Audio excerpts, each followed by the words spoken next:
My wife RSVP'd to her ex-husband's mother's funeral as his wife. No mention of me. Nothing.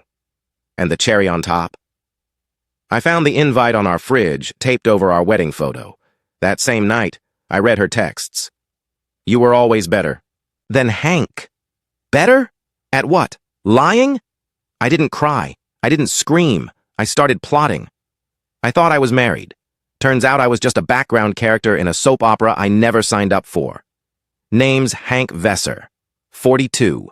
Work. Boots, pickup truck, morning coffee, small-town Ohio life. I build houses for a living. And apparently, I built a nice little stage for my wife to act out her second chance with her ex. Her name? Mara. 5 years married. No kids. Her call. The world's too unstable for babies, she said. But somehow it's stable enough to sneak behind my back and cozy up with Dale Delaney, her ex-husband. The guy she swore was a narcissist and completely out of her life. Yeah, well, guess what? Narcissists don't stay gone when you're secretly texting them in bed next to your clueless husband. The decline started quietly. New perfume. Tighter dresses. Secretive smiles when she checked her phone. I asked, "What's got you so happy, lately?" She rolled her eyes. "Self-care, Hank. You wouldn't understand." "You're right, Mara. I don't understand cheating disguised as therapy." She joined a grief support group. Weird, right? She hadn't lost anyone. But she claimed it helped her process past trauma. Turns out that trauma looked a lot like Dale's 6-foot frame and slick smile. One Thursday night, she left her phone in the bathroom. Unlocked. I shouldn't have looked, but I did. Texts from Dale. One said, "Still got that scar on your hip? I used to trace it with my tongue." Her reply, "Come find out." I almost puked. The rage in my chest felt nuclear. But I didn't confront her. Not yet. I needed proof. Evidence. Ammunition. So I played dumb for 2 whole weeks. Then came the punch to the face disguised as refrigerator decor, a funeral invitation taped right over our wedding photo for Dale's mother. Celebrating the life of Karen Delaney. Okay, sad event, whatever. But then I saw it. Mara had RSVP'd as Mrs. Delaney. Her old name? +1? Not me. Not even mentioned. I stared at it like it was a gun aimed at my face. That night I asked her straight up, "You're using Dale's last name again?" She barely looked up from her phone. "Only for the funeral. His family never really accepted the divorce. It's just easier this way." "Easier for who? Him? Or you?" She smirked. Smirked. "Don't make this dramatic, Hank. It's not your scene." "Not my scene?" That's when it hit me. I wasn't her husband. I was a long-term roommate with benefits, a wallet, a handyman with a ring. I didn't sleep. I couldn't. My thoughts raced like a stampede. The next morning, I helped her pack. I zipped up her suitcase like I wasn't imagining setting it on fire. She wore a black dress, way too tight for mourning. She smiled in the mirror. "Think, this is okay for a funeral?" she asked, twirling. "Perfect," I said through gritted teeth. "You'll be the talk of the casket," she laughed. "Wish me luck." I waved as she drove off in the Honda I paid for, to see the man she used to sleep with. Correction, is sleeping with again. Then I got to work. I called Milo, my best friend since high school. He was in. "You want to burn her whole world down, Hank? Say the word." Next, I messaged Janice, her ex-best friend. Mara dropped her last year for being too judgmental. Translation? Janice caught her slipping and called her out. Janice didn't just respond. She sent me video proof. It was taken at that so-called grief group. Mara, Dale, candles, Jazz, their bodies inches apart, her hand on his thigh. Then, a full-blown kiss, passionate, familiar, like she'd never left him. I couldn't breathe. Suddenly, I saw the full picture. She never stopped loving Dale. She just needed a backup husband, someone to fill in the gaps while she figured out how to sneak back into her old life. Guess what, sweetheart? I'm not your stand-in. I'm your executioner, and I just got my script. I never thought I'd get satisfaction from Betrayal, but that night, when Janice's video landed in my inbox, I felt a twisted thrill. Like I'd been handed a loaded gun and a map straight to Mara's lies. I watched it again and again, her, lips on Dale's, the way her fingers traced his neck, that stupid smile she gave when she thought no one was watching. So much for moving on. I sent a quick text to Milo. "Ready to play dirty?" He replied instantly. "Born ready?" I started with the funeral. Not to crash it. That would be too predictable. No, I wanted Mara to think she was winning. So I let her go. That night, I stayed home and dug deeper. Phone records, emails, even those fake therapy appointments she claimed to have. The deeper I went, the darker it got. Turns out Mara had been siphoning money from our joint account to pay for Dale's new sports car. A damn Mustang, of course. She knew I'd never guess because I trusted her. When I confronted her, she laughed. A cold, bitter laugh that sliced through my chest like a blade. Why do you care, Hank? I'm happier now. Maybe you should find your own happiness. Happiness? She called this happiness? Cheating, lying, pretending to mourn a woman she barely knew, all while stealing from me? The next morning, I called my boss, Dan, a man who owed me favors. I told him everything. If Mara shows up, I want you to watch, every move. I wasn't going to let her humiliate me in front of the whole damn town. I also texted Dale, not with threats or anger. No, that would be too obvious. Instead, I played the cool card. Hope your mom's funeral is everything you hope for. No, reply. Classic. But the night of the funeral, Milo sent me a live update. Mara's making a scene. Wearing red, Hank. Red. You wouldn't believe it. Red? At a funeral? For her ex's mother? Bold or just clueless? Then came the kicker. Mara whispered something to Dale. He looked shocked, then furious. They argued quietly, but Milo caught the words. She's married to him now. That's when I knew she screwed up. She thought Dale was hers, but she forgot one thing. I'm not a guy who disappears quietly. I decided to crash the party, not with rage, but with evidence. The next morning, I gathered every proof I had. Texts, bank statements, videos. I printed them all. Colorful, undeniable truth. I sent a mass email to every Delaney family member I could find. Not a word of revenge or scandal, just facts. Attached are screenshots of Mara's affair, with Dale, financial deceit, and identity fraud. Then, I posted a copy on social media with the caption, "Sometimes the biggest betrayal comes from the one you trust most." The reactions were instant. Mara's phone exploded. Dale called me, twice. Angry, threatening. I let it ring. But it wasn't. All triumph. Mara texted me at midnight. "You'll regret this, Hank." Funny. I felt relief. I was done hiding, done forgiving. The next day, the town buzzed. Whispers, stares, the kind of judgment that cuts deeper than knives. But I stood tall, because I knew the truth, and the truth, it burns brighter than any lie Mara could ever tell. The fallout was immediate. Mara's perfect little secret exploded in the town's face like a Molotov cocktail. Suddenly, she wasn't the grieving widow-to-be. She was the town's biggest joke. And guess who got to watch it all unfold? Me, front row seat. Popcorn optional. The Delaney family, furious. They never wanted her back, and now they had undeniable proof she was playing both sides like a cheap poker dealer. I got calls from Dale's relatives begging me to send all the receipts. Of course I obliged. Like Santa delivering a sack full of truth. Mara's social media accounts, flooded with comments exposing her lies and slapping down her mourning act. "Wear black, not red," one sarcastic user wrote. Another, "Next time, try honesty instead of cosplay." She tried to fight back, sent me a venomous text. "You think this will break me? You're nothing but a bitter has-been." Oh, I was more than bitter. I was electric. And this? Just the opening. Act. I wasn't about to stop at social media justice. Oh no, I had bigger plans. First step, Mara's job. She worked as a marketing coordinator at a local real estate firm, a job she landed on my dime, of course. I called her boss, calm, polite, professional. "Hi, Dan. I wanted to discuss some recent ethical concerns about Mara." Turns out, Dan was as shocked as I was. Within hours, Mara was on leave, pending investigation. Sweet irony, considering she'd been stealing company resources to fund Dale's Mustang. Then came the best part. Remember the funeral? The Mrs. Delaney stunt? I sent every single attendee a personalized email titled "Invitation to a Real Family Reunion," featuring Mara's true colors. The email included my evidence, with a little sarcastic twist. Please bring popcorn. Dress code, honesty. The reactions, priceless. Dale was livid. He called Mara, screaming, "What the hell did you do?" She snapped back. "He's destroying everything." I leaned back, sipping my coffee. "No, Mara. You destroyed it the moment you picked him over me." But the ultimate revenge?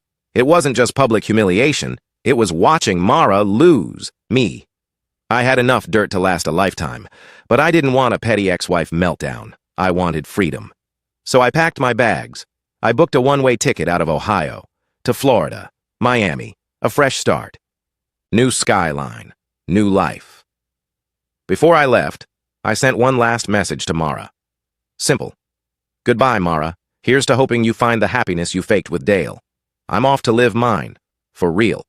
She never replied. I like to think she was too busy, unpacking her lies. Because that's what betrayal does. It unpacks itself, no matter how neatly you try to wrap it. And me? I was done being the punchline in her tragic comedy. I was the author now. I thought I was done. I really did. I landed in Miami, felt the sun hit my face, tasted salt on the air, and thought, this is it. Fresh start. No more lies. No more fake funerals, twisted lovers, or crimson-dressed psychos playing widow at a wake. But Mara wasn't done with me. 3 days into my new life, I got a call from my neighbor back in Watterson. She showed up, Hank, drunk, screaming at your front door like a rabid banshee. I called the cops. Of course she did, because when liars lose control, they self-destruct. Loudly. Apparently she was ranting about me ruining her reputation, destroying her career, and stealing her future. I stole her future. She handed it to me gift-wrapped when she crawled into her ex's bed. Anyway, I didn't respond. Didn't even text back. Silence was power. But power, as it turns out, makes people crazy. That same week, I started getting anonymous texts, nasty ones, threats, photos of me walking down Ocean Drive, messages like, you won't be smiling for long, cute, amateur hour. I traced them back to Dale. How? A slip-up? He forgot to mask his IP when he sent a meme calling me Soy Boy, Hank. Real clever. I screenshot everything and forwarded it to his new employer. HR didn't find cyberstalking an ex-lover's husband amusing. Guess what? He's now exploring new opportunities. Oh, and Mara? She tried crawling back. Classic toxic cycle. She sent flowers to my apartment. No card, just a single word. Remember. I laughed so hard I nearly choked on my coffee. Remember what? The time you fake mourned a woman to impress. A man who doesn't want you. The time you wore red to a funeral. The time you told me I was just a placeholder while Dale figured his life out. Yeah, I remember. So I returned the gesture. I sent her a bouquet of dead roses, with a note. Rot suits you. But the final nail wasn't mine. It was her own. Turns out, Mara forged her resume when she applied for her old job. She claimed a marketing degree she never finished. All it took was one anonymous tip to the state board. Oops. Bye-bye career. Her landlord reached out to me via Facebook, said she was behind 3 months on rent. I didn't respond. I just shared a picture of Dale's totaled Mustang. Apparently, he crashed it during a drunk argument. Poetic. Meanwhile, I was thriving. I landed a consulting gig in downtown Miami, met people who didn't know Mara or her dramatic Shakespearean-level nonsense, and even started seeing someone new. Lana. Smart, sharp-tongued, beautiful in a don't even try to lie to me kind of way. I told her everything. The red dress, the funeral, the emails. She didn't flinch, just said, next time you marry crazy, call me first. I'll talk you out of it. God, I needed that. But part of me still wasn't done. Not yet. So I wrote a blog post, anonymous, titled, How My Wife Tried to Resurrect Her Ex at His Mom's Funeral and Burned Our Marriage Instead. It went viral. Over 1 million hits in 2 days. Comments poured in. People calling Mara a real-life villain origin story. The funeral femme fatale and queen of clout chasing. Even Reddit got a hold of it. R. True off my chest, front, page. R. Petty revenge, gold medal, R. AITA. Not only NTA, but a damn hero. Mara deactivated all her accounts that weekend. Dale's Instagram vanished too. Coincidence? Doubt it. My inbox? Flooded with thank you messages. Guys saying, man, you helped me leave my toxic girlfriend. Women writing, this sounds like my sister. You saved someone's future. I didn't just get revenge. I gave people clarity. And yet, even with the world watching, Mara wasn't done. 1 week later, I got a letter. Handwritten. No return address. Just 3 words. You won't win. Oh, Mara. Sweet, delusional Mara. This isn't about winning. It's about surviving, rising, turning. the ashes you left behind into fireworks, and I'm just getting started. I wasn't afraid of Mara's letter. You won't win? Please. The only thing she was winning at was self-destruction, but I was done playing defense. It was time to go nuclear. You see, the difference between me and Mara? I plan. She reacts. I set traps. She walks into them wearing heels and entitlement. So I made a decision. No more anonymous blog posts. No more vague shots fired. I wanted everyone to know exactly who Mara Hallwell was. I contacted a podcast, one of those massively viral relationship horror stories ones. I sent them the blog post, plus evidence, screenshots, messages, the funeral photos, hell, even that cursed red dress. They called me back within 20 minutes. Is this real? The host asked, breathless. Oh, it's real, I said. And I'm ready to talk. The episode aired a week later. They titled it, She Wore Red to a Funeral to Cheat. The episode blew up. I'm talking millions of listens in 3 days. Spotify trending, TikTok reaction videos, people lip-syncing. My quote's like it was gospel. She pretended to be a widow at a wake just to make out with her ex? Bro, did she think this was a Netflix audition? Mara's humiliation went global. Dale's name?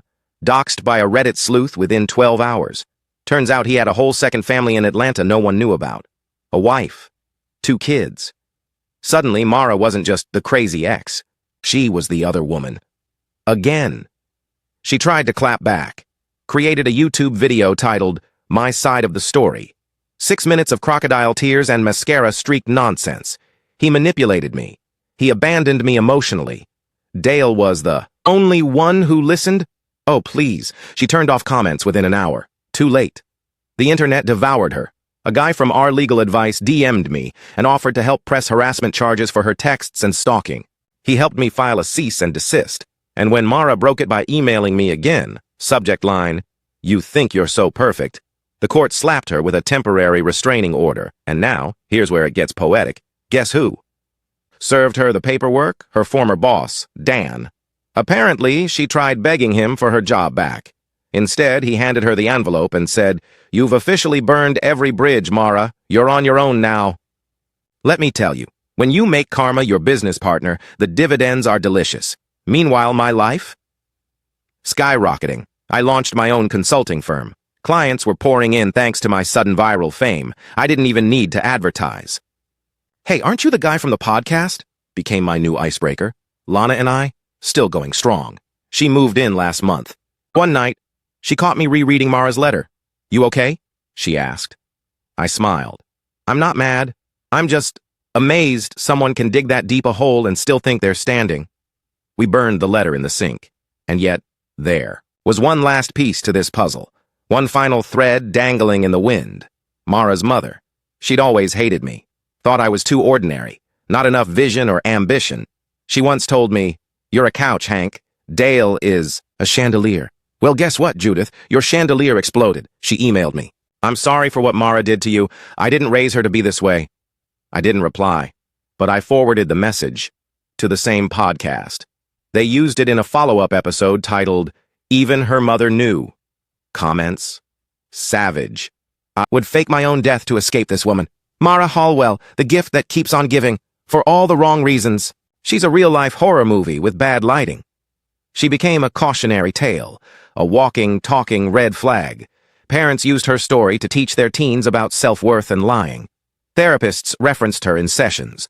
Relationship coaches quoted my lines like scripture. I didn't just survive Mara. I turned her betrayal into a brand. And yet, in the quiet moments, when the house is still and Lana's asleep beside me, I wonder, was this revenge or rebirth? Because the man I was gone. The Hank who ignored red flags, who apologized for other people's betrayals, who thought love meant swallowing your pride and waiting for people to change. That guy died the day Mara wore red to a funeral. What rose from the ashes? That was someone new, someone unbreakable. I wasn't planning on going to the awards gala. It felt petty, fake. And honestly, I didn't want to turn this entire nightmare into a punchline with appetizers and hashtags, but then I saw the guest list, and Mara was on it. I laughed so hard, I nearly choked on my coffee. Apparently, the podcast had been nominated for Best True Crime Relationship Series. the same one that turned her into a global pariah, and she was attending bold move lunatic. I decided, right then and there, I was going, but not alone. Lana wore this midnight blue satin dress that made the room stop breathing when we walked in. I wore a black-on-black tuxedo, cold, sleek, unapologetic. We didn't go to blend in. We came to haunt her. The moment we stepped inside the ballroom, the air shifted.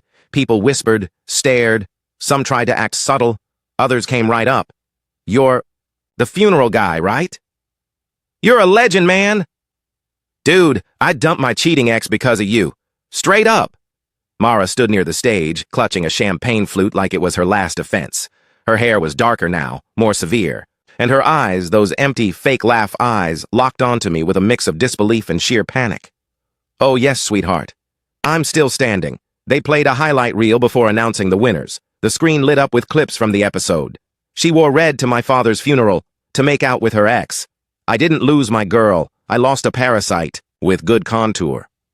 I burned the letter in the sink, along with the last ounce of sympathy I ever had. The crowd laughed, cheered. And Mara? She disappeared, slipped out before the award was even announced. Poetic. The host called my name. I walked up to that stage not as the man who got cheated on, but as the guy who turned betrayal into a fucking battle cry. I took the mic. I didn't ask for this. I didn't want to be the guy whose fiancé wore red to a funeral. But sometimes rock bottom isn't the end. It's the trampoline. Laughter. Cheers. And if you're listening, Mara, don't worry. I forgive you. I forgive you for being the wrecking ball, because now I'm the skyscraper. Boom. The room exploded. After the show, Lana and I hit the rooftop bar. Stars overhead. Music thumping in the background. She leaned against me, smiling. "You really ended her, huh?" I shrugged. "She ended herself. I just handed her the match, and that should have been the end." But Mara had one final encore. 2 days later, a letter arrived. Another one, handwritten, no return address. I opened it slowly.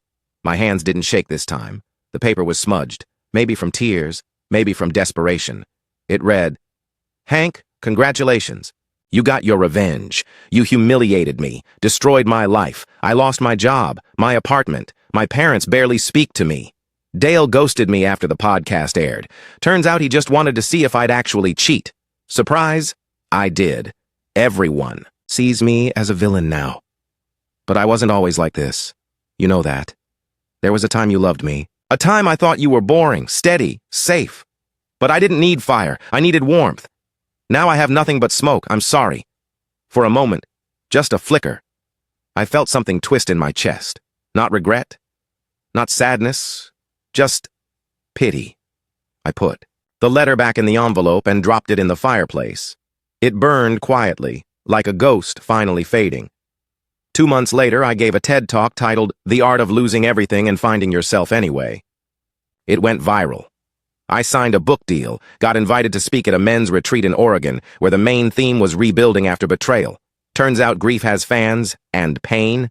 It's profitable, if you survive it. Lana and I took a road trip to celebrate the book launch. No GPS, no plans. Just us, the road, and silence that didn't feel heavy anymore.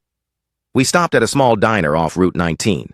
Over eggs and coffee, Lana looked up and said, "Do you think she'll ever come back?" I didn't hesitate. She already did, in that letter.